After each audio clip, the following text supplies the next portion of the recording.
de esta mañana, que es el panel final de nuestro seminario América Latina, Desafíos y Oportunidades. Al término del mismo, Mario Vargas Llosa va a clausurar el evento. El panel que tenemos esta tarde en realidad no requiere presentación. Se me ha pedido oficiar de director de este debate y de presentar a los panelistas, pero en realidad sería un atrevimiento mío presentar a panelistas tan distinguidos que son ampliamente conocidos por todos nosotros. Beatriz Merino es abogada, ex primera ministra del Perú, la primera ministra de nuestra historia, ex superintendente de la SUNAT, ex senadora de la República. El currículum de Beatriz es probablemente todo lo que una mujer en un Estado democrático hubiera querido ser, de manera que es sumamente difícil decir algo más sobre Beatriz, fuera de que es una muy querida y entrañable amiga mía. Beatriz va a hacer uso de la palabra hoy día, ¿no?, durante 18 minutos. Hemos quedado a continuación en que el segundo que hará uso de la palabra será Alfredo Barnechea. Quienes conocen de todos ustedes a Alfredo, saben que Alfredo es un escritor, periodista, un hombre que ha sido muy importante en la transición democrática en el Perú, el primer programa político democrático que hubo en el Perú en un momento muy complejo, el final del gobierno militar, contacto directo lo tuvo Alfredo. Alfredo ha sido candidato a la alcaldía de Lima, diputado por Lima, un hombre público, escritor, historiador. Los libros de Alfredo han sido libros muy importantes en el debate nacional. Y finalmente, Gastón Acurio. Gastón, enormemente conocido por todos nosotros, no necesita mayor presentación. Es un empresario sumamente exitoso, como empresario descubridor de las oportunidades y creador de las oportunidades. Es responsable de lo que es probablemente el fenómeno económico más importante del Perú en los últimos años, este fantástico boom de la gastronomía peruana, que le ha permitido a nuestro país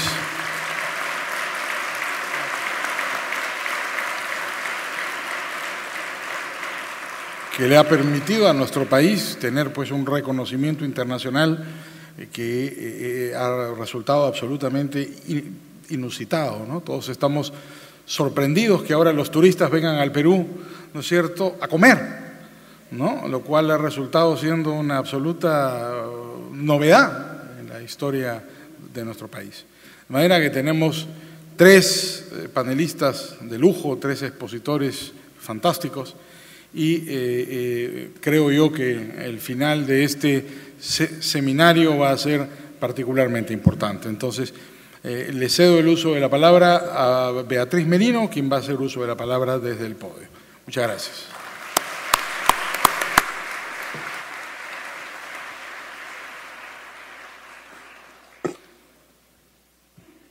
Muchas gracias, Enrique. Damas y caballeros, nuestro país está en una encrucijada. Se encuentra listo para realizar cambios muy profundos que reconozcan y amplíen los derechos fundamentales de los peruanos a fin de hacerlos auténticos ciudadanos, garantizando su libertad y seguridad, que modernicen su sistema político para convertirlo en auténticamente representativo y fortalecer a sus partidos en organizaciones serias, plurales, permanentes y con contenido real. El Perú requiere iniciar su transformación de un país de ingresos medios a uno de ingresos altos, por medio de una economía de mercado sólida, para avanzar hacia una revolución de su educación, cerrar la brecha de infraestructura, alcanzar la autonomía energética y de hidrocarburos y ampliar, consolidar y fortalecer sus mercados internos, convirtiéndose por fin en ese país formal de propietarios y de emprendedores. Y todo esto revalorando nuestro carácter de país multicultural y pluriétnico y cuidando el legado de un país rico en recursos para las próximas generaciones. Como Popper, vemos en nuestra reciente experiencia latinoamericana que la historia de las naciones es imprevisible. El Perú puede retroceder, estancarse o avanzar. El Perú también puede retroceder y desandar lo andado. No debemos confiar en que este crecimiento es irreversible y nuestra obligación es evitar ese retroceso. ¿Cómo evitamos ese retroceso? Implementando con coraje y decisión la agenda liberal pendiente en el Perú. ¿Cuál es la agenda liberal pendiente en el Perú? Propongo una agenda de 5 puntos que abarque los siguientes temas: la construcción de una ciudadanía plena, la transformación del sistema político, la seguridad para el ciudadano, la revolución educativa y la formalización de la economía y del empleo. Primero, la construcción de una ciudadanía plena. Primero que todo, la reforma liberal del Perú no puede olvidar la perspectiva en la que se dirige al ciudadano y busca garantizar su pleno desarrollo. En esa línea, el Estado debe garantizar de forma real y plena los derechos a todos los ciudadanos y ciudadanas sin discriminación de ningún tipo. Una primera medida es acabar con la desigualdad histórica y la violencia estructural hacia ciertos grupos vulnerables como los pueblos indígenas, como los afroperuanos, como las mujeres, como la infancia, como las personas con discapacidad, como los migrantes, como los colectivos de diferente opción sexual. Corresponde empoderar económicamente a estos colectivos, identificar las barreras que impiden garantizar plenamente sus derechos civiles y políticos y promover políticas públicas que los incluyan y atiendan sus demandas. También es necesario adoptar medidas concretas para eliminar la violencia de género y garantizar la igualdad real de oportunidades. Un segundo paso es continuar fomentando el debate sobre temas fundamentales como los derechos sexuales y reproductivos, la eliminación del racismo y toda práctica discriminatoria, las distintas formas de violencia física y psicológica, la unión civil, etc. Segundo, la transformación del sistema político. La política en el Perú necesita una reforma estructural como la que tuvo nuestra economía hace 20 años, con un nuevo sistema de partidos que reemplace al actual plagado de organizaciones efímeras, partidos descartables, de nula presencia o representatividad. Debemos cambiar la contradicción de tener un sistema económico sólido y un sistema político débil. ¿Cómo hacerlo? Para que sea sólido, el sistema político peruano debe organizarse en torno a la representatividad y a la transparencia. En tal sentido, debemos iniciar un debate inmediato, urgente y final respecto de la forma más eficiente de establecer los distritos electorales, es decir, si deben ser plurinominales o uninominales, con miras a evitar un número excesivo de partidos, muchos de ellos sin vida partidaria real, que haga posible el control ciudadano efectivo a sus representantes y que asegure a la vez la necesaria pluralidad y la alternancia que debe tener todo sistema de partidos políticos sano. Además, se necesita debatir si la votación para elegir al Congreso de la República deba darse en la segunda vuelta de las elecciones presidenciales y no en la primera. De esta manera se reduce la dispersión partidaria en el Parlamento.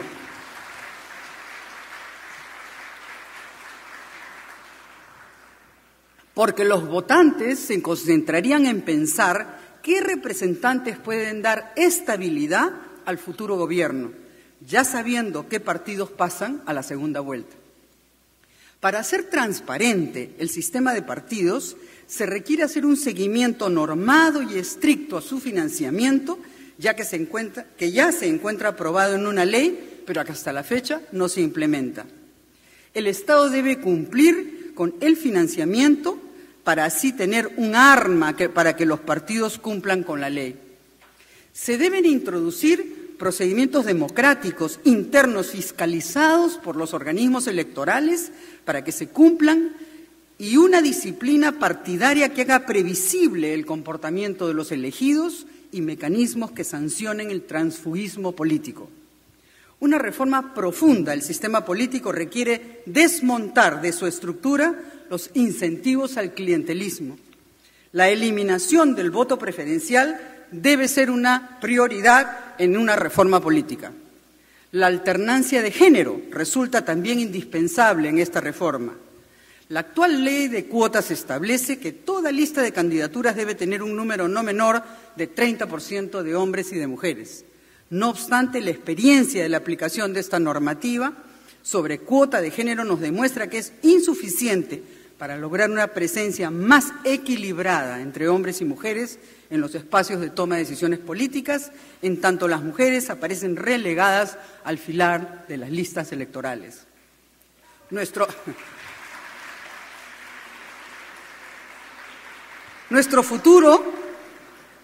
futuro, queridos amigos, reclama partidos fuertes y estables, que se basen en ideologías y defiendan principios y valores, que tengan entre sus filas a militantes comprometidos con el partido y ciudadanos éticos con voluntad de servir a su país. Tercero, la seguridad para el ciudadano. Aunque no lo parezca, el aumento explosivo de la delincuencia en el Perú es un síntoma de la inoperancia institucional y la negligencia política. La delincuencia se incrementa cada día y afecta los derechos y libertades más fundamentales de todos los peruanos. Para enfrentar este flagelo se requiere diseñar e implementar una política de lucha contra la delincuencia, la misma que requiere del compromiso de las autoridades en todos sus niveles y de la ciudadanía. En ese sentido, resulta imprescindible una reforma policial que proteja a los buenos policías y separe a aquellos que afectan a esa institución. Así, resulta imperativo una labor de inteligencia permanente para prevenir las acciones delictivas y actos de corrupción que lamentablemente han ido en aumento. De igual forma, es indispensable que se adquieran las herramientas y tecnologías necesarias, así como incrementar el número de personal destinado a garantizar el control, ingreso de armas, celulares, drogas, dineros y productos ilícitos en los penales de nuestro país. No menos importantes son los esfuerzos que se deben impulsar desde el Estado para invertir en programas de tratamiento y reinserción a los jóvenes infractores a la ley penal. Se deben generar mayores y mejores condiciones educativas y laborales para evitar la destrucción moral y social de los más jóvenes. Finalmente, debemos tener claro que el ambiente de seguridad en una sociedad no se mide por la cantidad de controles con los que cuenta o con la cantidad de normas que castigan el delito, sino por la efectividad de los mismos y su impacto real en la reducción de la criminalidad. Así, la canalización de la información para evitar el acto delictivo o prevenirlo juega un rol clave para disuadir al delincuente. Cuarto, la revolución educativa. Los recientes resultados de la prueba PISA y la ausencia de todas nuestras universidades en todos los rankings internacionales de educación superior deben llamar nuestra atención sobre la urgencia de una revolución educativa en el Perú. Un primer paso es involucrar a los profesores. Sin una alianza sólida con el profesorado, será imposible cambiar la educación. Hay que brindarles una capacitación constante, darles incentivos por un buen desempeño, otorgar buenas remuneraciones y condiciones de trabajo, así como facilitar instalaciones adecuadas e infraestructura y nuevas tecnologías de información y comunicación. Solo a través de buenos docentes será posible mejorar la calidad de la educación para nuestros niños y futuros ciudadanos. El segundo paso es involucrar a los padres para que asuman mayor responsabilidad de la educación de sus hijos. Es imprescindible integrar a los padres a la toma de decisiones en las escuelas, auspiciando la asociación de padres a nivel de las escuelas o por áreas determinadas según las UGELs. En tercer lugar, para revolucionar la educación en el Perú es imprescindible contar con un currículo mínimo para la formación laboral, técnica, informática y de idiomas como parte de la educación secundaria. Resulta vital que los escolares puedan tener capacidades de alta empleabilidad apenas concluyan su formación básica. En ese sentido, resulta vital promover carreras técnicas que tanto se requieren para el desarrollo del país. Las universidades en las regiones deben brindar una oferta académica consecuente a sus demandas y necesidades. Finalmente, se debe constituir una alianza entre el sector público, las universidades y el sector privado con el fin de impulsar un aumento dramático de la inversión en ciencia y tecnología. Sin ello, no hay posibilidad alguna de tener un desarrollo sostenible. Quinto, la formalización de la economía y del empleo. 2 décadas continuas de crecimiento económico en el Perú no han permitido formalizar ni la economía ni el empleo en nuestro país. En efecto, según un estudio hecho por el economista Norman Loaiza del Banco Mundial, la informalidad en el Perú hoy alcanza el 60% de la actividad económica. La informalidad se ha perpetuado en el Perú, a pesar del crecimiento económico, por la excesiva regulación administrativa, tributaria y laboral que ha convertido a la formalidad en un impuesto oculto para todas las empresas, en tanto que permite a la informalidad gozar de un subsidio indebido. Es necesario darle la vuelta a esta situación que impide nuestro verdadero crecimiento. ¿Cómo formalizar la economía y el empleo en nuestro país? Estas son algunas de las medidas que propongo. Realizar una profunda simplificación administrativa, reduciendo los costos que representa para una empresa su funcionamiento en la legalidad, por lo menos en un 75%. Establecer las mayores facilidades para la apertura y cierre de las empresas. Eliminar las trabas burocráticas que dificultan la creación de empresas, tanto en trámites como en días. Simplificar el proceso concursal. Generar una fiscalidad y un sistema de cotización a la seguridad social atractivos para la inversión y para el emprendimiento. En cuanto a la reforma tributaria, se requiere ya debatir la aplicación de un impuesto de tipo único o flat tax, un impuesto que al combinar el tipo único con un mínimo de exoneraciones y excepciones configura un impuesto progresivo. Es fácil de gestionar, es neutral entre sectores y fuentes de renta e incentiva el ahorro y la creación de empresas. Y por último, debatir también, cómo no, la reducción del IGB para facilitar la recaudación y evitar la informalidad. En una frase, se trata de reducir en el Perú todos los costos para ser formal y, por tanto, eliminar todos los incentivos para continuar en la informalidad. Para ayudar en esta delicada tarea, yo confío en la sabiduría del pueblo peruano. Es sabio por la experiencia que ha adquirido, por su capacidad extraordinaria de crear y sobrevivir en medio de la adversidad, por sus luchas, por el sacrificio con el que realiza sus emprendimientos, por el amor que vuelca en sus hijos y sus familias. A mi entender, la verdadera reforma del Estado peruano consiste en dotarlo de un norte, de una visión y dirección claras de las que hoy carece. Todos los ministerios, superintendencias, organismos públicos descentralizados, escuelas, comisarías deben trabajar en el Perú con un mismo objetivo. La política del Estado es buscar consensos y crear sinergias para transformar su sistema político, para garantizar los derechos y libertades de los ciudadanos, para transformar la educación y para formalizar la economía y el empleo. Cada funcionario en ejercicio de sus específicas obligaciones debe apuntar a ese propósito. Por eso es necesario que el presidente del Perú y las élites políticas entiendan que la urgencia del cambio está presente en nuestro país. También que la única manera en que las actuales reformas estructurales terminen de consolidarse es si las de segunda generación se realizan e implementan. Y para lograrlo, el Estado debe prestar especial atención al reclutamiento y a la formación de los funcionarios públicos. La existencia de cuerpos profesionales seleccionados con criterios de mérito y capacidad, con una clara convicción de la ética, y con vocación de servicio, con una remuneración adecuada. Esa es la mejor garantía de una administración capaz de ofrecer los servicios públicos que la sociedad peruana demanda. Y en la construcción de ese país y en la construcción de ese sueño, en ese empeño, estamos todos juntos. Gracias.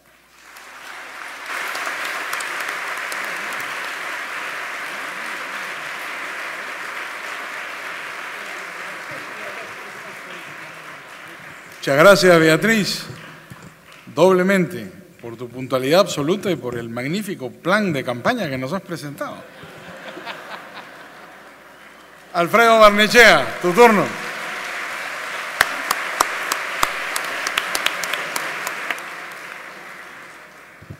Bueno, primero muchas gracias por la invitación a este magnífico evento y poder compartir, además en una mesa tan simpática.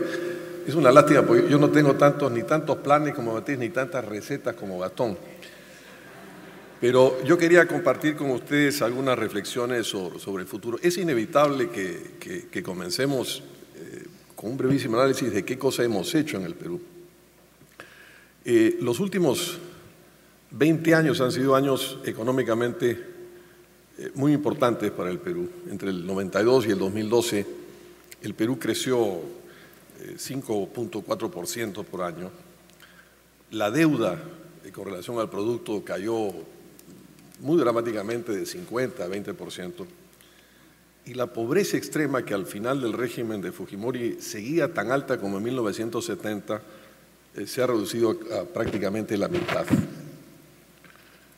¿Esto es suficiente? ¿Esto es el desarrollo? ¿Estos números de crecimiento son el desarrollo? Hay la otra cara de la luna.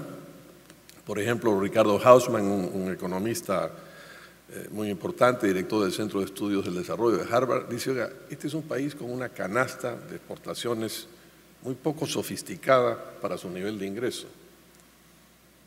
Otro gran teórico del desarrollo, Michael Porter, dice: hombre, el Perú tiene una muy baja innovación y una altísima dependencia del sector minero. El sector minero, que es el 61-63% de nuestras exportaciones son metales.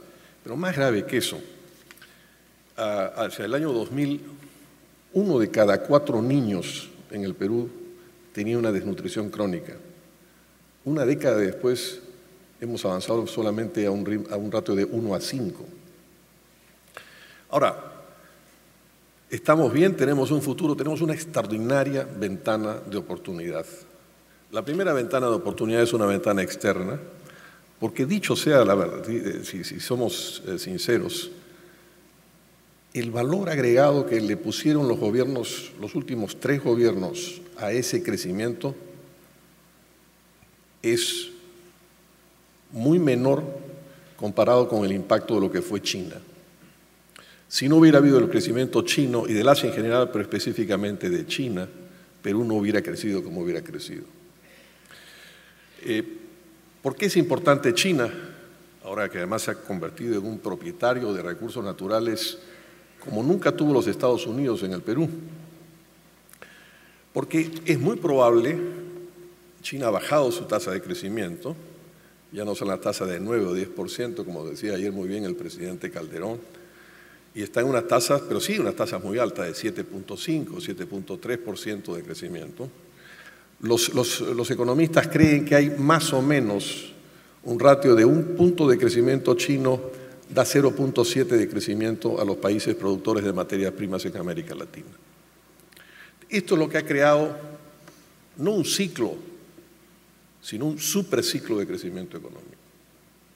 Yo quiero hacer acá una digresión, y es que hay que ser muy cuidadosos con el entusiasmo, porque el Perú tuvo ya en el pasado y en la República 3 grandes momentos de crecimiento del cual se olvida la gente. El primero fue muy conocido, que fue la época del guano, algo muy parecido a lo que los economistas llaman, el Dutch dice, una enfermedad holandesa, que creó unos recursos extraordinarios en el Perú que finalmente se perdieron, y luego un periodo extraordinario de crecimiento entre 1895 y la crisis de 1929.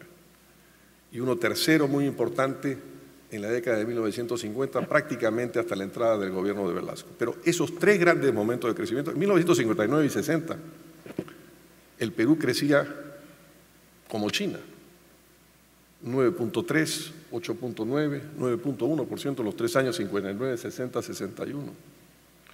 Y esos 3 momentos de crecimiento terminaron en colapso y en retroceso.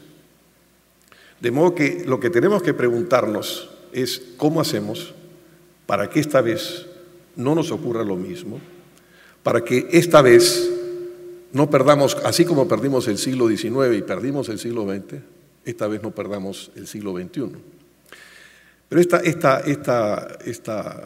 este crecimiento chino, esta locomotora china, el crecimiento de la locomotora, por ejemplo, del finales del XIX fue el crecimiento europeo, que era un crecimiento limitado en el espacio y en la población laboral. China parece tener un ejército de reserva interminable. Tiene todavía que pasar centenares de millones de gentes del campo a la ciudad y tiene sobre todo ahora que cerrar la brecha entre el este y el oeste chino. ¿Hasta cuándo dura? Es muy probable que el proceso de urbanización chino se estabilice hacia el 2030. De modo que esta es una ventana de oportunidad muy importante. La otra ventana de oportunidad fundamental, y algo que se parece mucho a la estructura del Perú, a la estructura de los países del sudeste asiático cuando estaban en su despegue económico, es que tenemos un bono demográfico. Es decir, la relación, la tasa de dependencia entre la población dependiente, menor de 15 años y mayor de 65, versus la población productiva, ha ido cayendo dramáticamente en el Perú desde 1970. Y 2/3 de la reducción se hicieron desde 1990. De modo que este es un bono demográfico muy importante que le da esta ventana de oportunidad al Perú. Yo quiero decir a continuación lo siguiente. Una de las cosas fundamentales, Mario Vargas Llosa no ganó en 1990 la elección presidencial, como todo el mundo sabe, pero contribuyó y cambió la cultura económica del Perú. Y es una de las grandes contribuciones que Vargas Llosa hizo. Y básicamente lo que en esa campaña Vargas Llosa pregonó fue lo siguiente: los países hoy pueden escoger ser desarrollados o ser subdesarrollados.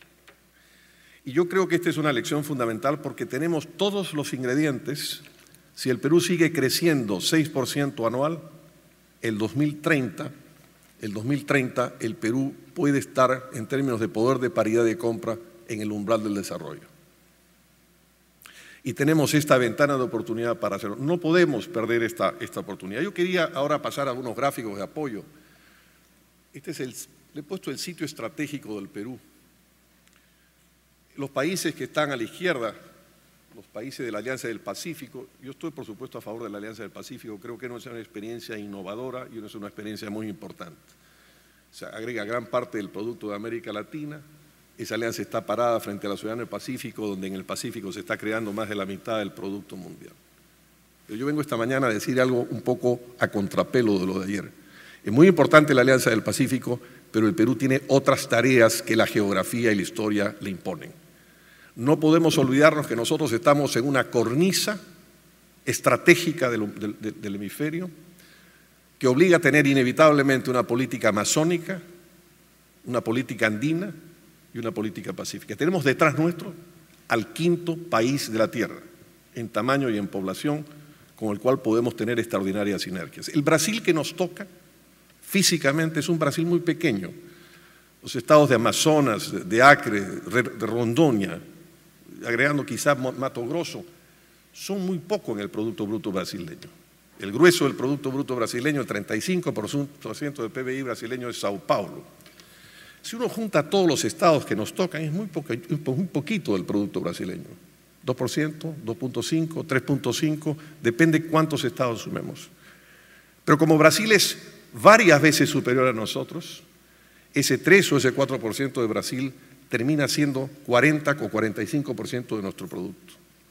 Y podemos ser los logísticos e industriales entre el 5º país de la Tierra y el Pacífico. Entre el 5º país de la Tierra y el país que en 2030 será la primera economía del mundo, que es China. No podemos olvidar a Brasil. Y tampoco podemos olvidar a Bolivia. No habrá nunca en la historia un Perú poderoso sin una alianza estratégica con Bolivia. Evo Morales finalmente será un episodio de la historia boliviana y algún día el Perú y Bolivia harán una confederación del gas. Yo quería decir esto y finalmente quería decir también que necesitamos hacer, Cuando llegó a Brasil, el siguiente gráfico, por favor, llegó a Brasil a la presidencia el gran presidente Juscelino Kubitschek, dijo hay que hacer 50 años en 5. Creo que no podemos hacer 50 años en 5, pero sí podemos tratar de intentar hacer 20 años en 5. A más C más I. Agua, energía, educación, infraestructura. Yo quiero ahora otro gráfico porque esto me parece a mí importante. Miren, esta es la población por altitud. Yo creo que está equivocado. Si lo veo a lo lejos, el número de distritos es mayor y esa tasa, ese número de población ya es menor a lo que es ahora el Perú. Pero así se divide el Perú en términos de población. Este es un ejercicio que hice en base a una idea que me dio Alberto Benavides de la Quintana, el magnífico empresario recientemente fallecido, una de las grandes glorias del Perú, y que me dijo: Alfredo, no te olvides nunca que a los 3.500 metros se acaba el eucalipto. Y la pobreza extrema y el Perú arcaico está en ese nivel. Y me puse a estudiar cómo se distribuían los distritos del Perú por altitudes. Y esto es lo que sale. El siguiente gráfico es algo fundamental. En 1950, todavía no sigan pasando, en 1950, esta era la proporción rural-urbana. El Perú estaba en los Andes. El año 2014 nosotros tenemos ya 76% en las ciudades y 24% en el campo. Este es el rosario de ciudades, empezando rápidamente para pasarlas rápidas, de norte a sur: Piura, Lambayeque, Trujillo, Chimbote. Chimbote creció, el distrito nuevo de Chimbote 8.5% por año en los últimos 10 años. Lima, por favor, Ica y Arequipa. No he puesto Huancayo, que está en el centro, pero es muy probable que entre el 2025 y el 2030 haya 2/3 de la población del Perú viviendo en estas ciudades, en 7 u 8 ciudades del Perú. De modo que lo que ha cambiado dramáticamente es la relación entre los dos grandes elementos que han hecho la ecuación inmemorial de la civilización peruana, que son la costa y los Andes. Ya no van a vivir gente en los Andes mayormente. Los Andes van a ser una cornisa productora de agua, de oxígeno y de divisas de metálico. Y la gente va a estar viviendo en la costa. Esto lleva al primer problema fundamental, y esto es de alguna manera una vuelta a los orígenes de la civilización peruana. Esto nos lleva de alguna manera, antes de pasar el gráfico, a la primera gran tarea de la que nadie habla a fondo en el Perú. Y es el tema del agua, que va a ser el tema fundamental de los próximos 30 años. Nosotros tenemos mucha agua, todos los países andinos juntos y Brasil juntos somos dueños del 25% del agua dulce del mundo. Pero tenemos un problema y un descalce, que es tenemos el agua va donde no está la gente y la gente está donde no está el agua. De modo que tenemos fundamentalmente las grandes tareas de infraestructura son tareas de trasvase. Probablemente las dos grandes tareas de trasvases van a estar en Ica con la derivación del Pampa y arriba estamos haciendo un estudio sobre esto, las derivaciones de todo el Marañón, usando probablemente, no tengo lamentablemente el gráfico, el río Tablachaca, que es uno de los insumos del Santa, para que el Santa sea el nervio fundamental para todo el norte. Pero este es el tema fundamental, que es el agua. El segundo tema fundamental que tenemos es el tema de la infraestructura. Podemos pasar al siguiente gráfico. Es imposible. Miren, Fernando Belaúnde hizo una carretera de autopistas a Cerro Azul y 25 años después hicimos solamente 58 kilómetros. Y este gobierno no logra modificar un contrato para avanzar 48 kilómetros más a Pisco u 80 a Ica. Tenemos 3.000 kilómetros de costa más o menos y no tenemos sino un 10% en autopista. Tenemos que hacer una gran autopista del Pacífico. Esa gran autopista del Pacífico, junto con la marginal de la selva ya existente y la diagonal de la sierra que tiene que terminarse, tenemos la interoceánica y hay que hacer 2 carreteras adicionales, la conexión entre Pucallpa y Cruzeiro, y una fundamental, que es el anillo que cierre la carretera central, el viejo sueño de Manuel Pardo, el viejo sueño de Henry Macy del ferrocarril central, que ya está colapsado. Tenemos que hacer el anillo Huancayo-Cañete y tenemos una infraestructura de carreteras fundamental. La infraestructura es como bajar los aranceles. Bajan los costos, incorporan gente y poblaciones a los mercados, y esto es una cosa fundamental. Nosotros he puesto ahí en un mapa hecho muy rápidamente. La gente olvida que el Perú puede ser un polo exportador de energía. Este es el otro tema, el tema de la energía. Solamente en Talara y en Marcona, donde hay grandes, vamos a llamarlo así, yacimientos de energía eólica. El Perú hoy día tiene un poco más de 6.000 megawatts de capacidad instalada, pero puede tener 100.000. Se calcula que 66.000 en hidro y 22.000 en eólicas, de los cuales fundamentalmente están en Talara y en Marcona. Entonces, Podemos ser un exportador de energía a países de Sudamérica, ser un polo fundamental estratégico en Sudamérica, frente a países como Brasil o Chile, por ejemplo, que son deficitarios en esto. Yo quiero, he puesto también los polos, hay unos polos industriales fundamentales, explicaré uno de ellos más adelante, que es el de Hilo. La relación Paita-Manaos. Podemos convertir a Paita en un extraordinario hub logístico industrial, no solamente para Manaos, sino también para China. Siguiente gráfico, por favor, que es la siguiente. Miren, este es un gráfico fundamental. Son los gráficos de los mapas del gas de camisea. Hay una discusión falsa en el Perú hace años entre ministros, políticos y técnicos, todos los cuales están ignorando que el Perú tiene mucho gas. Naturalmente en el gas siempre hay un problema en cómo hacerlos que sean reservas. Mientras no esté un proyecto de ingeniería y tenga un comprador, no puede ser una reserva aprobada. Pero ahí hay gas. Tenemos tanto gas como Bolivia. En los lotes que eran de Petrobras y que ahora son de China, o en el lote de joint venture entre Repsol y que era Repsol y Petrobras, en el 57 y en el 58, hay mucho más gas. De modo que esta es una de las tareas fundamentales. Y el siguiente gráfico, por favor, que es una cosa fundamental, es una tarea de infraestructura fundamental, que es este gasoducto del sur andino, que va a permitir un anillo estratégico de energía para el Perú y que va a permitir pasar, si ustedes ven, sale del mismo punto de Charate, en el Cusco, arriba en la selva, llega a Hilo, pero atraviesa no solamente todas las ciudades del surandino peruano, a las que puede otorgar electricidad como un subproducto, sino que va a pasar por en medio de todos los yacimientos mineros próximos los próximos 20 años.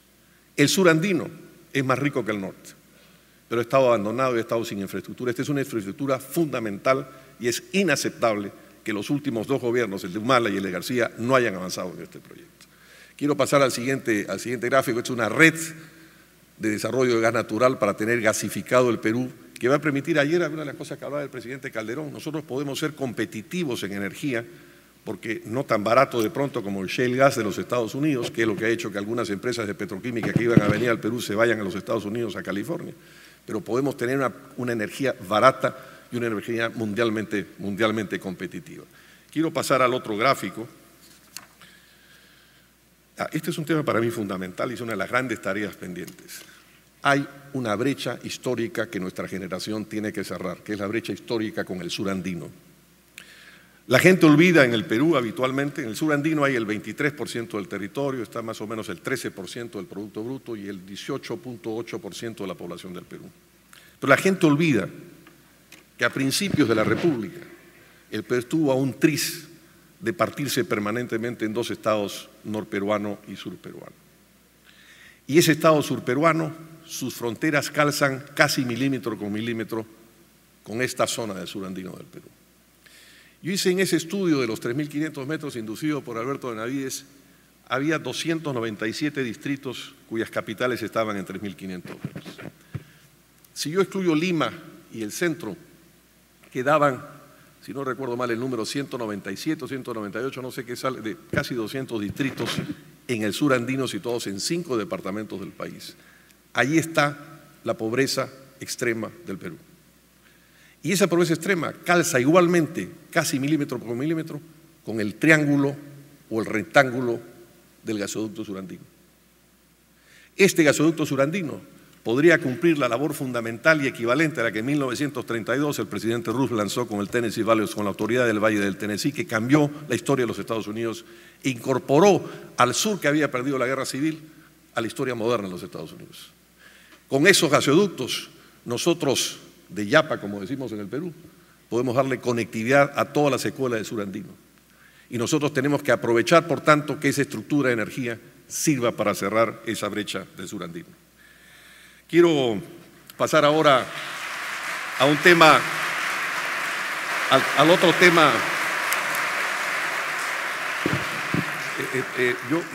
Yo propuse este gasoducto cuando no había gas. Cuando diseñamos el gasoducto no por razones comerciales, sino por razones nacionales, con el ingeniero Liu, no había gas en los campos de camisea. Y entonces fue inventar, agregar demandas. Como las ciudades no justifican el tubo, lo que queríamos era, le damos un poco a Southern, le damos un poco, y ahí sale el tema, vamos a poner una central térmica en Quillabamba, si ya está en Quillabamba está a 37 kilómetros de Machu Picchu y por tanto ya está en Machu Picchu, Cutaruce, ya está en el sistema eléctrico nacional. Pero hoy hay mucho gas y en consecuencia nosotros podemos cumplir una tarea fundamental que es cerrar esa brecha histórica, que es una brecha que la República no ha cerrado. Tenemos hoy día los instrumentos para hacerlo. Quiero pasar a otra agenda pendiente fundamental, que no está en un gráfico, pero quiero explicar que es el tema de la renta natural. Nosotros somos un país estructuralmente minero. Yo siempre digo lo siguiente, si el Perú no fuese así, sino así, seríamos más grandes que Brasil. Tendríamos el Plan Alto brasileño, seríamos productores de soya, tendríamos cientos de millones de hectáreas. Pero la geografía nos hizo, una loca geografía, según un libro de Subercasó sobre Chile, nos hizo así. Nuestra riqueza se va arriba y es una riqueza metálica. Nosotros no hemos resuelto el tema de la renta de la minería. No hemos resuelto socialmente esa renta. La descentralización no está funcionando. No existe una regulación que las comunidades confíen en el Estado y estamos en consecuencia perdiendo esa estructuración de la renta nacional. Pero es una renta fundamental, porque no hay una maldición de los recursos naturales. Los países pueden ser Nigeria, pero también pueden ser Noruega. Y tenemos que lograr que el Perú sea Noruega, tenemos que usar ese recurso natural. Quiero terminar con una idea. Hace un par de años, esta es una idea que hemos venido conversando con el presidente Ricardo Lagos, a quien voy a traer a Lima para esto. Estábamos en una mesa redonda en Río de Janeiro y el presidente Lagos dijo, hombre, yo sueño con que MIT haga un estudio y nos ayude al valor agregado a la minería para ver qué hacemos con el cobre, por ejemplo, y cómo sirve con los superconductores de cobre. Y nos interrumpió en la mesa Goldenberg, que había sido el inventor del etanol brasileño, dijo, presidente, ese MIT no puede estar en Cambridge, Massachusetts, tiene que estar en Chile o en Perú. Si nosotros ponemos en consecuencia, resolvemos el tema de la renta natural y su distribución social y ponemos un piso fundamental de valor agregado, nosotros habremos convertido una maldición en una bendición del desarrollo y esto lo podemos hacer en la próxima década para cambiar los términos de la ecuación de la renta natural y esto creo que es una de las agendas pendientes del Perú. Quiero terminar con un tema que es educación. Hay toneladas de libros sobre educación. Cada vez que uno va a una mesa, a esta mesa, a otra mesa, al Congreso, a la televisión, todo el mundo coincide, no, es que la educación, ¿sabe? Porque la educación es muy importante. Hay toneladas de libros sobre esto. Oiga, yo soy un político, yo no quiero saber qué, sino cómo hacemos esto. ¿Cuándo hacemos esto? Y yo quiero proponer dos cosas muy concretas y muy sencillas. Yo creo que este tema de la educación, no voy a entrar a los números que ustedes saben muy bien, Beatriz los ha mencionado muy bien, todos los números, toda la gente sabe los resultados PISA, toda la gente sabe que en los informes del World Economic Forum sobre América Latina estamos últimos en educación de los países analizados. ¿Cómo cambiamos esto? Miren, yo soy un provinciano, yo me eduqué en un colegio primario, no me acuerdo nada de lo que me enseñaron los curas, pero me acuerdo todo lo que los grandes profesores laicos me enseñaron, profesores de lenguaje, de matemáticas, de historia del Perú que salían en su bicicleta del Colegio Nacional San Luis Gonzaga. Si yo hubiera ido a ese colegio ahora o envío a mis hijos a esos colegios, los condeno al atraso, porque lo que lo colapsó en el Perú fue la educación pública. Y lo primero que tenemos que reconstruir es la educación pública primaria. Este es un lado de la vela. El otro fundamental, y se me acaba de ocurrir, Gastón, que con el talento de marketing tan extraordinario que tienes, que tanto bien le ha hecho al Perú y por el cual yo te felicito, y me puse a pensar hace un momento cuando te vi sentado, oye, esto que ha hecho Gastón tan extraordinario con la gastronomía, tenemos que hacerlo con otro elemento. Estoy trabajando con un grupo de asistentes de jóvenes para tratar de determinar cuántos PhD peruanos hay. Biomedicina en Harvard está en manos de un peruano. El laboratorio de biología molecular en Berkeley, que es un joint venture entre Berkeley y Stanford, está en manos de un peruano. Las matemáticas superiores en el principal instituto de matemáticas de Brasil está en manos de un peruano. Tenemos una red mundial de PhD diseminados por el mundo. Lo que nosotros tenemos que lograr es hacer lo que hizo Irlanda con sus científicos. Tenemos que convertir esa diáspora peruana en una red Perú que se conecte en tiempo real y que ponga en tiempo real el valor agregado de la ciencia y de la tecnología. Cuando al director del Laboratorio de Biología Molecular, Carlos Bustamante, le pregunté, ¿para qué sirve esto? Bueno, yo soy una fusión entre la química, me dijo física, química y la biología. Le dije, bueno, yo estudié letras y estudié un poco de administración y de números, no entiendo lo que me estás hablando. Explícame para qué sirve. ¿Puedo restablecer, por ejemplo, en tiempo real, los códigos de los camélidos que se han perdido? ¿O puedo restablecer, de pronto también para la papa, para las 3.000 variedades de papa, ¿no? Oye, Gastón, ¿cómo se puede gobernar un país que tiene 3.000 variedades de papas? Charles de Gaulle dijo, no puedo gobernar Francia, tiene 365 clases de queso, nosotros tenemos 3.000 variedades de papas, o más. No, por favor, no quiero entrar a competir en esa información con Gastón porque voy a quedar mal. En realidad, mi mujer Claudia es la que tendría que hablar de las variedades de papas con Gastón. Pero nosotros podríamos restablecer, me dijo él, los códigos del algodón que se han perdido. El impacto sobre el desarrollo económico y el impacto sobre las comunidades sería extraordinario. Ese Perú arcaico al que tenemos con esas redes científicas, cambiarles la genética de sus semillas. Y esa agricultura de subsistencia en 3.500 metros, si le cambio las semillas y que pasan de producir, digamos, media tonelada a 3 toneladas, le voy a multiplicar por 6 o 600% su Producto Bruto.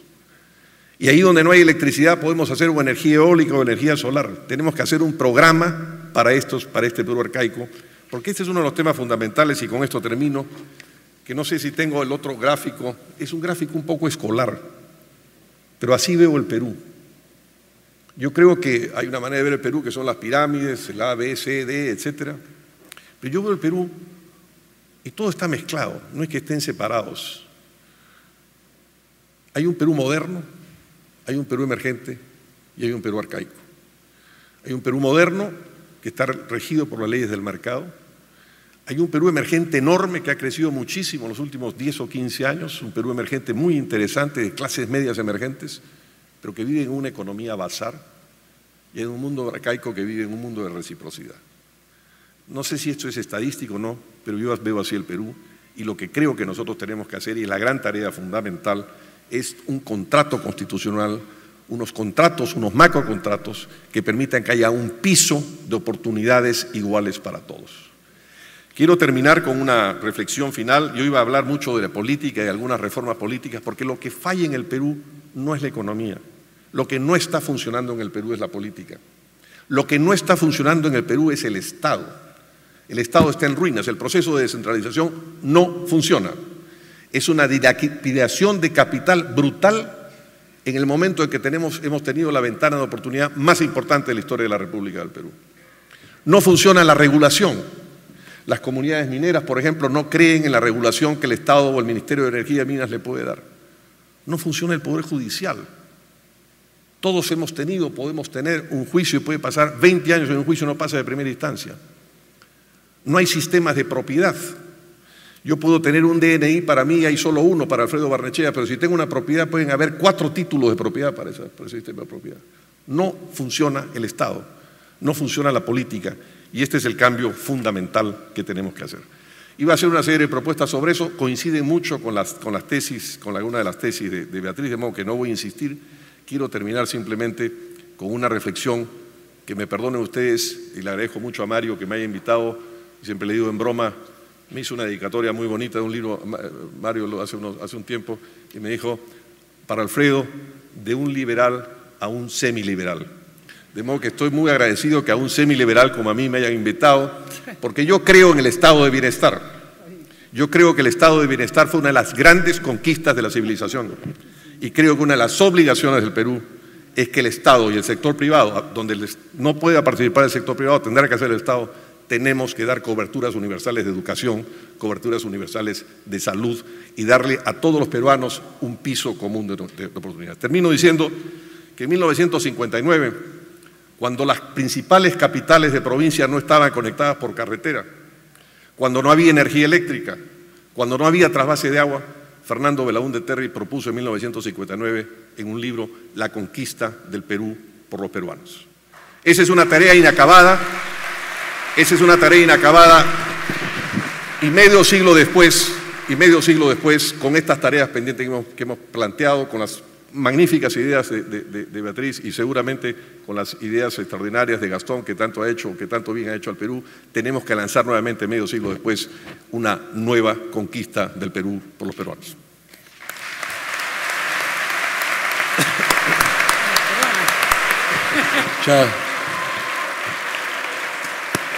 Muchas gracias, Alfredo. Muchas gracias, Alfredo, por tan magnífica exposición. Le toca el uso de la palabra a Gastón Ecurio. Muchas gracias.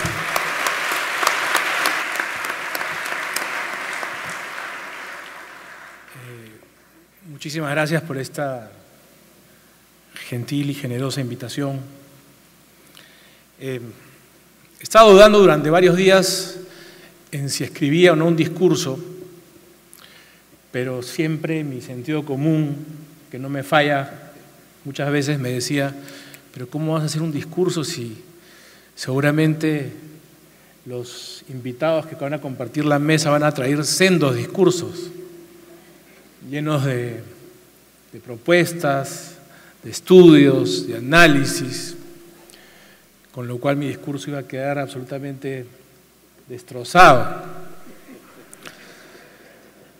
Por eso es que preferí llegar aquí y escuchar con atención, reflexionar acerca de lo que han dicho, entender el público que está aquí presente y a partir de ahí poderles hablar desde el corazón. Porque yo estoy aquí no como un intelectual, no estoy aquí como un político, de momento, broma. Estoy aquí como, en primer lugar, como cocinero, que es parte de un movimiento que ha fundado su crecimiento vertiginoso a partir de la construcción de puentes de confianza mutua entre todos los que somos parte de esta cadena, desde el pequeño agricultor hasta el cocinero más famoso. Estoy aquí como peruano que cree que finalmente hemos recuperado nuestro orgullo, hemos logrado empezar a saldar estas heridas históricas que nos han dividido y que creemos en el futuro, que no sentimos miedo de recoger lo mejor de nuestro pasado y abrazarlo con el presente para a partir de ahí crear hacia el futuro. Estoy aquí como empresario que es consciente de que en realidad el Perú ha crecido en los últimos años gracias no al trabajo de los políticos ni al trabajo del Estado, sino al trabajo de los peruanos que hoy día le han perdido el miedo a llamarse empresarios, y de los peruanos de a pie, con estos pequeños negocios, estas pequeñas iniciativas que se sienten empresarios, que creen y quieren invertir en su país. Y estoy obviamente también aquí como latinoamericano, por respeto a la audiencia, que sé que hoy día es latinoamericana también, como un latinoamericano que cree que solamente la fraternidad de nuestros pueblos va a lograr que nos unamos en un solo bloque que finalmente latinoamericanice el mundo, que solamente cosas buenas puede traer a él en la medida en que compartamos con orgullo nuestras oportunidades y nos ayudemos en nuestras circunstancias. Como cocinero, es importante poder interpretar los desafíos del futuro, como peruano también, como empresario y como latinoamericano, pero es importante quizás hacer un pequeño recorrido de cómo sentimos los peruanos hoy, los peruanos de a pie, no los políticos, no quizás los intelectuales que a veces se encuentran ensimismados y atrapados incluso a veces en sus ideologías, sino desde el peruano que trabaja, el que quiere sacar adelante a su familia, ¿no? ¿Cómo interpretamos el pasado? ¿Cómo interpretamos el presente? Y a partir de ahí, ¿cómo sentimos, imaginamos el futuro? ¿No? Nosotros nos sentimos, los de mi generación, somos personas que luchamos permanentemente contra el miedo que nos inoculó nuestra infancia, nuestra adolescencia. Nacimos en dictadura militar que destruyó, y hay que decirlo, ¿no?, la creatividad, la innovación, la fe en la iniciativa personal para salir adelante, ¿no? Cuando sentimos que venía la democracia, de pronto aparece Sendero Luminoso. Yo soy hijo de un político que cada noche rezaba para que su papá llegue a casa. Y en ese contexto llega una hiperinflación monstruosa que hizo que nuestros amigos, nuestras familias, sus padres se fueran del Perú porque sus negocios quebraban, cerraban, ¿no? Y de pronto el mundo cambia, el mundo se conecta, la información empieza a llegar a todos sin importar condición económica, social, cultural, sin importar distancias. Y el mundo descubre que era distinto, era diverso, que esa estandarización que nos habían inoculado durante mucho tiempo, esas distancias, esas desconfianzas, podían superarse. Y descubre el Perú, descubre este Perú diverso, y como cocinero también fuimos redescubriéndolo, ¿no? Y lo usamos. Y hoy día, como cocineros, podemos decir con orgullo que quizás la única industria creativa peruana, la industria que le añade un valor agregado, así como en la industria de la electrónica, está Corea, Japón, Alemania, Estados Unidos, Francia, como en la industria automotriz, las grandes marcas vienen de Alemania, de Japón, de Italia. En la industria gastronómica, que es una industria que en el caso del Perú incluye a 3 millones de personas, directamente, no hablo indirectamente. En la industria gastronómica, la industria peruana se codea con las 5 o 6 industrias más importantes del mundo.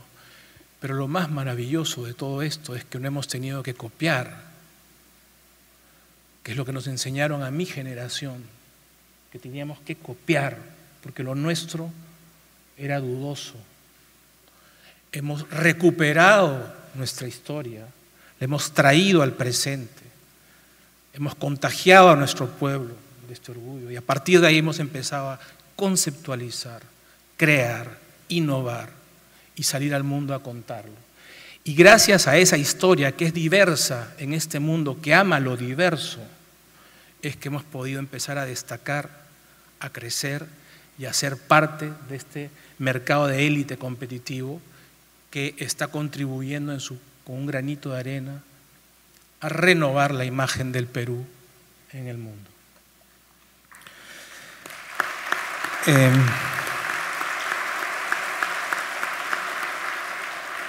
Como empresarios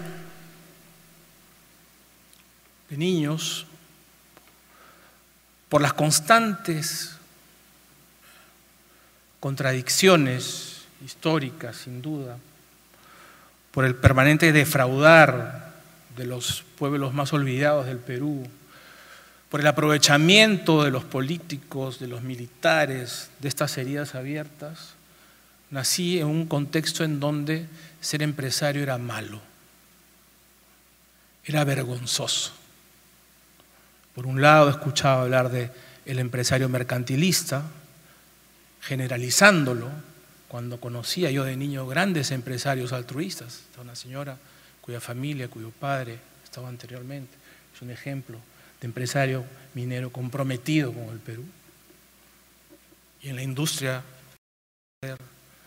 don Johnny Lindley, otro empresario comprometido con su país, o sea que, por supuesto que había una actitud mercantilista, histórica, real, que todos la conocemos, pero esta tendencia a generalizar desde todos los sectores, ¿no? Esta tendencia a no aceptar el diálogo, sino pasar al adjetivo, ¿no? A calificar a las personas, es lo que no ha contribuido a poder llegar con más rapidez a este momento que vivimos, que es muy importante, porque hoy día el empresario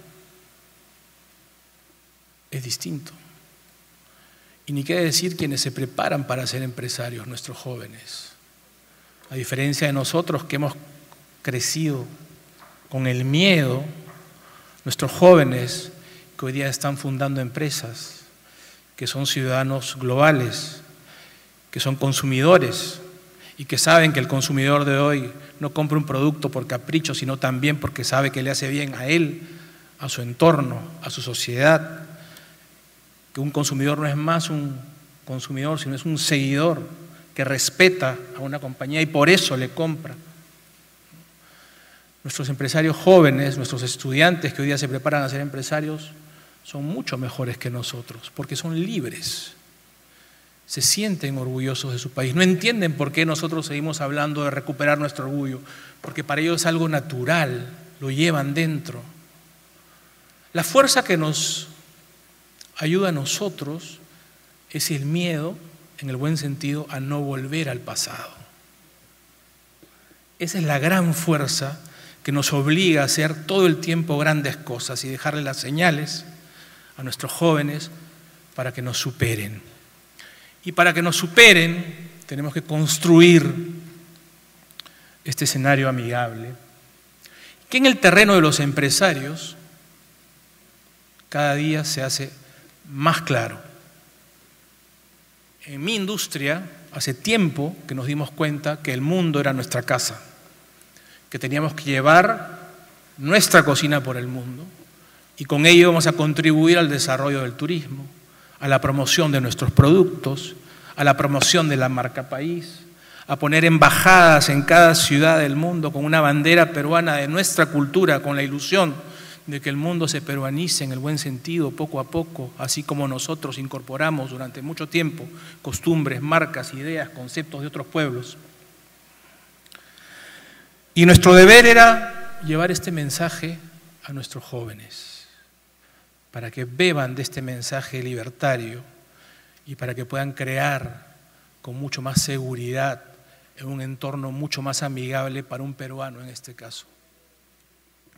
Y eso es lo que venimos intentando hacer y eso ha generado cadenas mucho más integradas.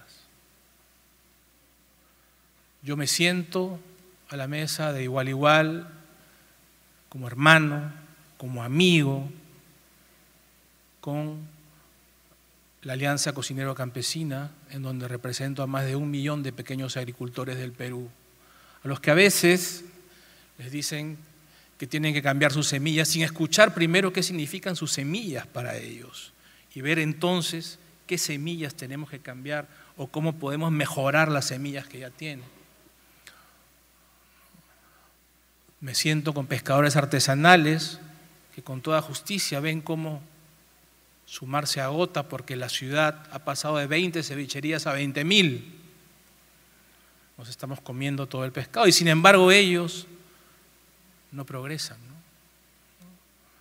Y empezamos a imaginar cómo podemos integrarlos en estas historias hermosas de la cocina peruana. ¿Y qué generamos con esto? Confianza. Confianza en este país impregnado de la desconfianza. Yo a veces me levanto bastante confundido porque no sé si soy liberal, si soy socialista, cuando me voy a Pachacute, donde tenemos una escuela, me hago estas preguntas, ¿no? Y cuando me voy a mi oficina o a mi cocina en el corazón de San Isidro, me hago las otras preguntas también, ¿no? Y claro, porque al final de cuentas los empresarios tenemos una ideología que es el trabajo, ¿no? Y tenemos unos principios y valores en los que creemos hoy día todos. Ya no somos empresarios que nuestro único objetivo es acumular riqueza a cuesta de quien sea y como sea. Nuestro objetivo es crear riqueza, hacer cosas que generen riqueza para nuestra familia, riqueza para nuestra sociedad, riqueza para nuestro pueblo, que genere riqueza a quienes están a nuestro alrededor, participando de lo que nosotros vamos haciendo. Ese es el empresario moderno. Y por eso no entendemos cuando en defensa de una ideología de un lado se conculcan las libertades en defensa de la libertad. No entendemos, ¿no? O en el otro se le califican con adjetivos en vez de defender con ideas a aquellos que se ponen en el lado de la izquierda, ¿no? Y nada más antiliberal que rehusar el debate ideológico y ponerle apodos y burlas, no construye, ¿no? Y no construye ese espacio de tolerancia, de confianza que es fundamental para alcanzar la verdad, para alcanzar la libertad, para poder pasar a esas industrias creativas que tienen que usar, como mencionaba Alfredo, todas estas enormes riquezas que tenemos en el Perú para empezar a añadirles valor, sin renegar de nuestros recursos naturales, sin ponerlos en el extremo de que son un camino o el otro, cuando sabemos que las oportunidades están justamente que podemos abrazar ambos y abrazarnos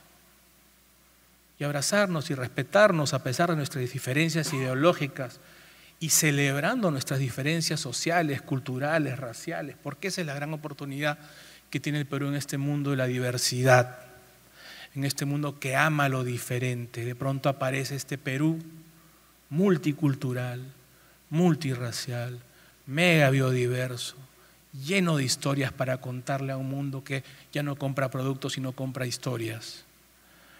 Abrazarnos. Y abrazarnos significa que quienes tienen más poder, que tienen más oportunidades, son los primeros que tienen que dar las primeras señales de tolerancia, de respeto. En la medida en que eso suceda, iremos construyendo confianza en aquellos que todavía tienen heridas, en aquellos que les cuesta pasar la página, y así vamos a poder construir este momento que está muy cerca para poder progresar en 5 años, esa frase que dijo Alfredo, hacer 50 años en 5 años. Muchas gracias.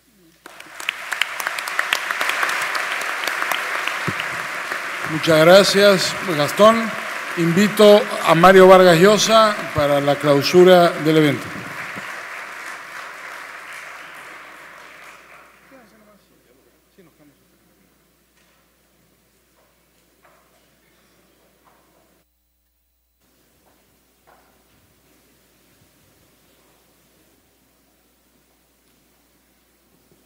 Queridos amigos, estoy seguro que estarán ustedes de acuerdo conmigo en que sería magnífico que en las próximas elecciones, en lugar de tener que elegir entre los candidatos previsibles, tuviéramos que elegir entre 3 candidatos como los que han ocupado esta tribuna.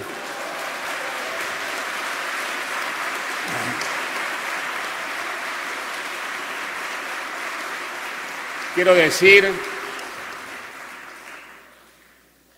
auténticos demócratas que hablan de política a partir de un conocimiento serio, responsable, profundo de la realidad peruana. Iba a decir que son liberales, pero Alfredo me va a corregir inmediatamente diciéndome, yo soy socialdemócrata. Bueno, pues nadie es perfecto, él es un socialdemócrata, igual lo queremos y admiramos. Creo que ha sido una magnífica mesa que cierra con broche de oro estos 2 días que han servido, y pienso sobre todo en los jóvenes, en los estudiantes que nos han acompañado, para mostrar que la política no es lo que muchos de ellos creen, esa cosa pequeñita, mezquina, mediocre, de intercambio de adjetivos, cuando no de insultos, sino que la política puede ser algo trascendente, de ideas, de creatividad, de idealismo, de generosidad. Necesitamos, y en eso han insistido mucho nuestros panelistas, que la política cambie de imagen y cambie de sustancia, que no esté en manos de partidos que ya no representan casi nada, sino muchas veces directivas, La democracia necesita de partidos, pero partidos auténticos, a los que acuda verdaderamente la ciudadanía, convencidos de la probidad, de la integridad y también de la seriedad y responsabilidad de sus líderes. Partidos que compitan en un ambiente de libertad, con propuestas que permitan al electorado elegir con seriedad, con responsabilidad, y no a partir de la pura pasión sentimental. Creo que ha sido fundamental en este foro la importancia de la libertad. La libertad no es una palabra vacía, aunque muchas veces en boca de ciertos oradores se convierte en eso, sino una realidad fundamental que disminuye la violencia en las relaciones humanas, que crea consensos, que permite convivir en paz en la diversidad de nuestras opiniones, de nuestras convicciones, de nuestras pasiones, y que es mucho más fácil perder la libertad que recobrarla. Aquí hemos tenido un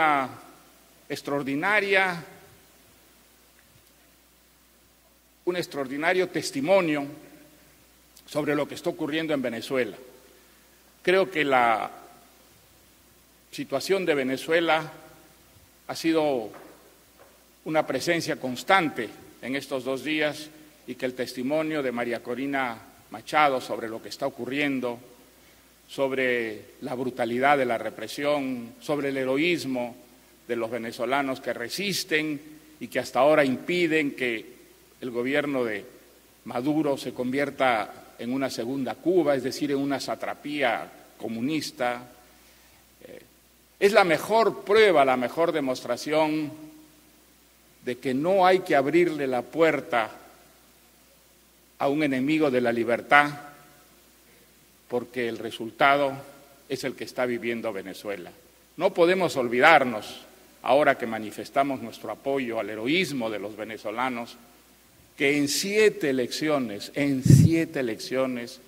los venezolanos desencantados de la democracia, porque la democracia era imperfecta, porque la democracia no era íntegra y proba, votaron por Chávez. Los votos de los venezolanos crearon el monstruo del que hoy día están tratando de emanciparse, y ya ven qué difícil es, cuánto sacrificio, cuánto heroísmo, cuánta sangre cuesta. Desde luego que la lucha de los venezolanos es la lucha de todos los latinoamericanos que no queremos regresar a la barbarie, que sabemos que la falta de libertad trae a la corta o a la larga la barbarie y no resuelve ninguno de los problemas sociales, económicos, fundamentales en un país. Esa es la historia de América Latina, esa es la historia del Perú, de Venezuela, y esa historia no debe repetirse. Otra de las contribuciones, creo, importantes de este foro ha sido la presencia de Brasil. Ha sido un error gravísimo a lo largo de nuestra historia que Hispanoamérica y el Brasil se dieran la espalda, que no hubiera entre ellos la comunicación, los intercambios económicos, políticos, culturales, tratándose, en el caso del Brasil, de un país tan importante, un país que va gravitando cada vez más en el mundo. Y creo que a partir de ahora, sobre todo luego de la magnífica exposición de Fernando Schuller sobre la situación peculiar, realmente excéntrica, de la situación política del Brasil, debemos acercarnos y debemos incrementar los intercambios de todo orden con ese gigante que es también uno de los países nuestros, uno de los países que forma esta comunidad latinoamericana. Quiero felicitar a Gastón por el elogio del empresario que ustedes le han escuchado. Nosotros, liberales, creemos que el empresario es realmente el motor del desarrollo, que la empresa privada es lo que hace que un país progrese, desarrolle, deje atrás la pobreza, deje atrás el subdesarrollo o se estanque. Y hemos defendido siempre al empresario. Pero el testimonio de Gastón es muy interesante porque su caso no es único, es quizá el más exitoso, el más visible, pero no es único. En el Perú hay muchos empresarios, ahora prósperos, que comenzaron como él, y eso estoy seguro que muchas personas no lo saben, prácticamente de la nada. Cuando abre su primer restaurante, Gastón con Astrid, lo hace con $40,000, si no me equivoco, prestados entre un grupo de familiares. Es decir, prácticamente de la nada. Y gracias a su enorme talento, gracias a la manera como fue promocionando lo que hacía, y que desde luego merecía ser promocionado, en primer lugar, ayudó de una manera decisiva a cambiar la idea del cocinero. El cocinero, creíamos, era el hombre o la mujer que estaba en la cocina, llevando a cabo una tarea doméstica y menor. Y Gastón de pronto, a través de lo que hacía y decía, fue mostrándonos que un cocinero podía ser un creador de empleo, un creador de riqueza, y que podía, a través de la cocina, de esa cosa allí alejada, doméstica, secundaria, menor, dar a toda una sociedad de pronto un orgullo cultural.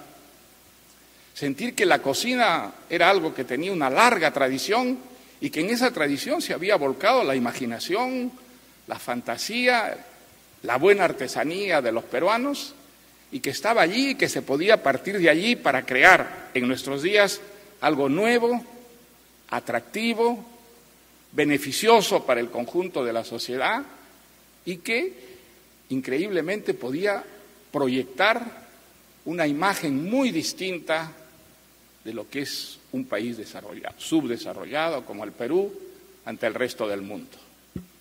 Su caso es extraordinario y desde luego hay que aplaudirlo, pero el caso de Gastón es el caso de muchos otros empresarios peruanos. Hay un libro, está mal que yo publicite un libro de un hijo mío, pero hay un libro de Álvaro, que es un libro que realmente merece la pena de leerse, porque es un libro en el que estudia el caso de empresarios mucho más humildes que Gastón, en el Perú, en Argentina, en el África, de empresarios que empezaron de la nada, que salieron de los sectores más humildes, los sectores que parecían irremediablemente condenados a la miseria, y que de la misma manera que Gastón, con esfuerzo, con talento, con perseverancia, fueron creando empresas que hoy día son enormemente prósperas y que han traído no solo a sus propietarios, sino al conjunto de la sociedad, pasos decisivos en favor del desarrollo. Es verdad, tenemos que combatir esa satanización del empresario que ha sido una de las grandes victorias de la izquierda marxista, de la izquierda no democrática, no solo en el Perú, sino en todo el tercer mundo.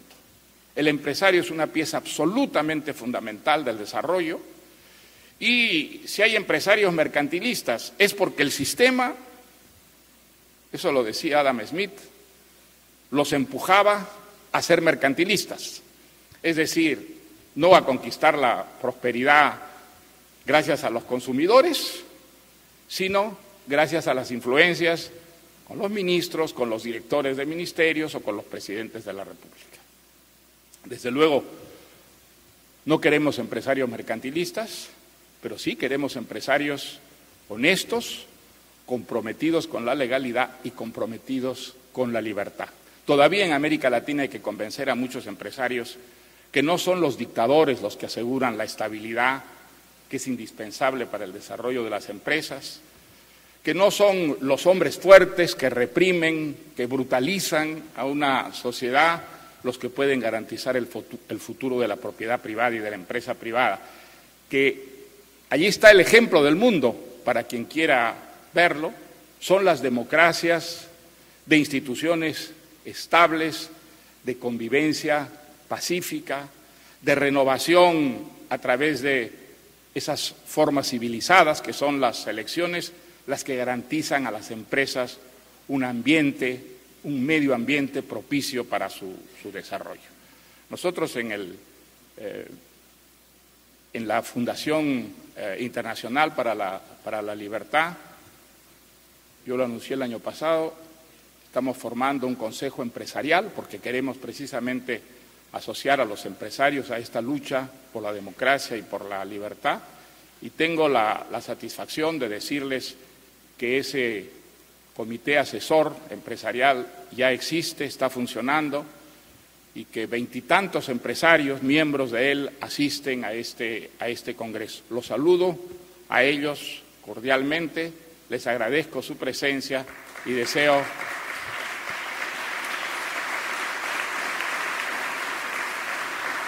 que muchos otros empresarios se sumen como ellos a nuestra causa, que es la causa de la libertad. Nada más, queridos amigos, muchísimas gracias por su asistencia a estas sesiones y si todo va por buen camino, será hasta el próximo año. Muchas gracias.